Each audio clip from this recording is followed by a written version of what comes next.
Two-way contract ng Lakers na si Christian Coloco makakasama na ng Lakers. Pero bago yan, second-year player ng Lakers na si Jalen Hood-Schifino. Possible ng huling season na nito sa Los Angeles Lakers. Sa darating kasi na October 31 ay kailangan na ni Rob Pelinka na mag-decide kung i-exercise pa ba nila ang rookie scale option ni Jalen Hood-Schifino. Or i-decline na ba nila ang huling kontrata nito next season para maging unrestricted free agent na ito. Pero ayon naman sa report mula sa Clutch Points ay binabalak naman daw ng Lakers na kunin ang player option ni Jalen Hood-Schifino para maging guaranteed na ang kontrata nito next year.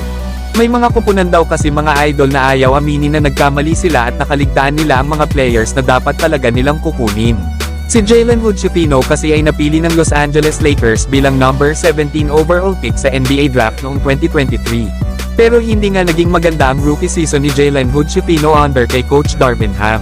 Lalo at nasa 21 games lang itong nakapaglaro sa Lakers last season dahil na rin sa naging back surgery nito.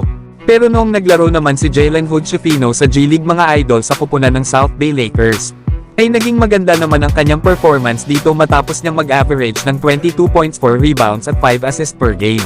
Na meron namang 47% sa field at 43% shooting beyond the arc.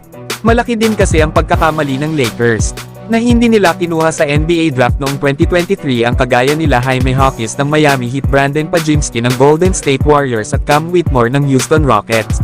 Sa ngayon kasi magaganda ang itinatakbo ng career ng mga players na ito sa kani-kanilang kupunan. Pero 21 years old pa lang naman si Jalen Hood-Schifino. Kaya may oras pa ito para ipakita sa Lakers ang kaya niyang magawa sa loob ng court. Pero kayo mga idol, dapat bang kunin ng Lakers ang team option nila sa huling kontrata ni Jalen Hood-Schifino para sa susunod na season?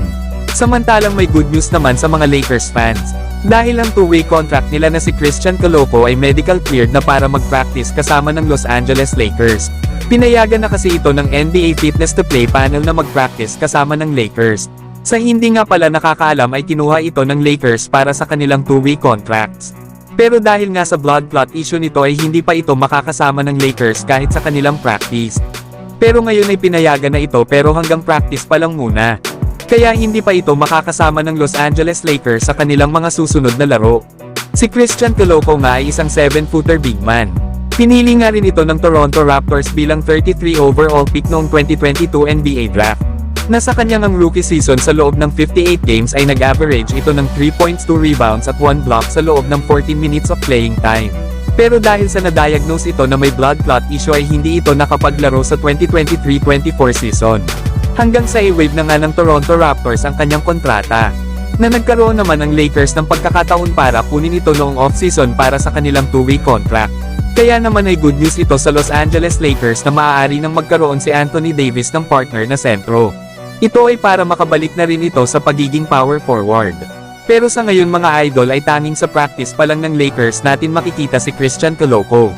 Kaya abangan na lang natin mga idol ang update na ilalabas ng Lakers regarding sa status ni Christian Coloco, na kung kailan nga ito papayagan ng NBA Fitness to Play panel maglaro kasama ng Lakers.